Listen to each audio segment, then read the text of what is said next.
الله وبركاته. الحمد لله وكفى وسلام على حبيبه المصطفى أما بعد فأعوذ بالله من الشيطان الرجيم بسم الله الرحمن الرحيم. إن ينصركم الله فلا غالب لكم وإن يخذلكم فمن ذا الذي ينصركم من بعده وعلى الله فليتوكل المؤمنون. صدق الله مولانا العظیم. بارگاہ رسالت معاذ صلی اللہ علیہ وسلم میں درود پاک کا ہدیہ پیش کریں. اللہم صلی علی سیدنا مولانا محمد معدن الجود والکرم وآلہ واصحابہ الکرام وابنہ الکریم وبارک وسلم صلاة دائمة سرمدا ابدا. اللہ عز و جل قرآن عظیم میں فرماتا ہے اگر اللہ تمہاری مدد کرے تو کوئی دوسرا غالب آ ہی نہیں سکتا. إِن يَنْصُرْكُمُ اللَّهُ فَلَا غَالِبَ لَكُمْ. تم پر کوئی غلبہ حاصل نہیں کر سکتا اگر اللہ تمہاری مدد کرے. وَإِن يَخْذُلْكُمْ وَمَنْ ذَا الَّذِي يَنْصُرُكُمْ مِنْ بَعْدِهِ. اور آگے اللہ فرماتا ہے اور اگر اللہ تمہیں چھوڑ دے یا گرا دے تو کون ہے اس کے بعد جو تمہاری مدد کرے؟ کوئی ہے جو اللہ کے علاوہ تمہاری مدد کر سکتا ہے؟ جب نہیں ہے تو پھر آگے ہونا کیا چاہیے؟ وَعَلَى اللَّهِ فَلْيَتَوَكَّلِ الْمُؤْمِنُونَ.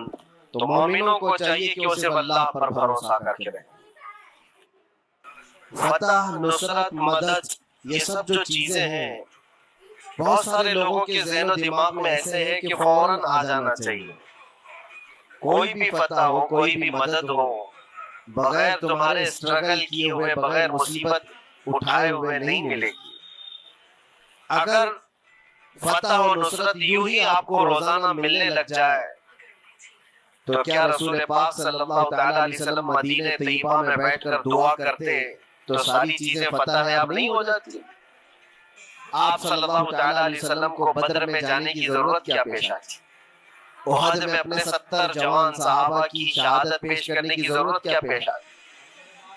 اور اسی طرح سے خیبر ہو کہ حنین ہو کہ طائف ہو، کتنی جنگیں ہیں جس میں اپنی جان کی بازی لگائی صحابہ نے. سب سے بڑا معرکہ تو کربلا کا دیکھیں آپ، جہاں پورا کا پورا خاندان شہید ہو گیا ہے. تو فتح و نصرت بغیر قربانی کے اور بغیر تکلیف کے ایسی ہی آ جائے؟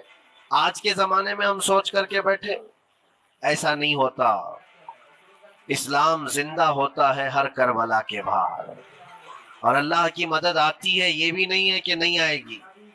کچھ لوگ مایوس ہوتے ہیں، کچھ لوگ نروس ہو جاتے ہیں اور بھاگنے پر مجبور ہوتے ہیں. یہ امتحانات کی گھڑی ہوتی ہے.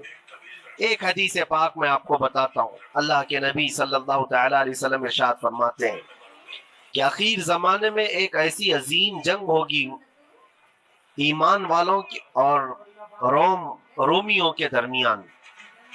کفار و مشرکین ہیں اور مسلمین ہیں.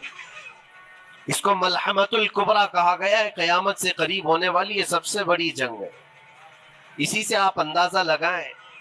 اللہ کے حبیب صلی اللہ علیہ وسلم ارشاد فرماتے ہیں کہ اس میں کفار و مشرکین 80 جھنڈوں کے نیچے آئیں گے اور ہر جھنڈے کے نیچے 12,000 کی فوج ہوگی، جو تقریباً حساب کرنے پر 9,60,000 کی فوج بن جاتی ہے. اگر وہ مومنین سے مقابلہ کرنے کے لیے اتنی بڑی فوج ایک جگہ جمع ہوتی ہے تو پھر اس جنگ کا اندازہ کریں کتنی بڑی. اس کو الملحمۃ الکبریٰ کہا گیا ہے اس لیے کہ اس میں گوشت کے چھیتڑے اڑیں گے. ملحمہ جو کہا گیا ہے عربی میں کہ گوشت کے ٹکڑے ٹکڑے دیکھے جائیں گے، اس قدر اس میں جانے جائیں گی. اس جنگ کے متعلق جو اللہ کے حبیب صلی اللہ علیہ وسلم نے پیشین گوئی کی ہے، جو پہلے سے خبر دی ہے، وہ کیا ہے؟ فرمایا کہ پہلا دن جب ہوگا مقابلہ کا تو اس میں مسلمانوں کی جماعت میں تعداد کتنی ہوگی یہ تو نہیں بتایا گیا. کفار و مشرکین کی تو پتہ ہے کہ 80 جھنڈوں کے نیچے آئیں گے، لیکن مسلمان اور مومنین جو لڑ رہے ہیں ان کی تعداد کا کوئی علم نہیں ہے ہمیں. لیکن یہ پتہ ہے کہ ان میں سے 1/3 ایک پوری جماعت کا 1/3 حصہ میدان چھوڑ کر بھاگ جائے گا. جنگ میں سے وہ میدان چھوڑ کر بھاگ جائیں گے جب اتنی شدت کی چیز ہو رہی ہو، مصیبت آ گئی ہے، تکلیف آ گئی ہے. 1/3 میدان چھوڑ کر بھاگ جائیں گے. اور ان پر کیا فرمایا؟ حضور پاک صلی اللہ علیہ وسلم فرماتے ہیں وہ دنیا کے روئے زمین کے بدترین لوگ ہوں گے، ان کی توبہ بھی قبول نہیں ہوگی، وہ سب سے بدترین لوگ ہوں گے، پیٹھ دکھا کر جو نکل چکے۔ دوسرا مرحلہ آئے گا، دوسرا پڑاؤ، یہ ایک بہت سخت اسٹرگل کرنے والا میدان ہے، مصیبت اٹھا رہے ہیں، مشقت اٹھا رہے ہیں۔ دوسرا دن ایسا ہوگا کہ مومنین کی جماعت کا 1/3، 1/3 حصہ شہید ہو جائے گا، قتل ہو جائیں گے۔ سوچو یہ بہت بڑی بات ہے۔ یہ دونوں چیزوں پر میں آج آپ سے گفتگو کرنا چاہتا ہوں۔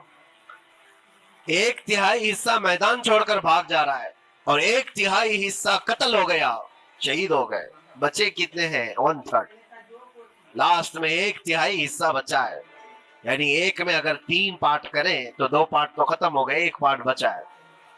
اور اللہ کے نبی صلی اللہ علیہ وسلم فرماتے ہیں اللہ رب العزت اس آخری تہائی حصے کو فتح مبین عطا فرمائے گا۔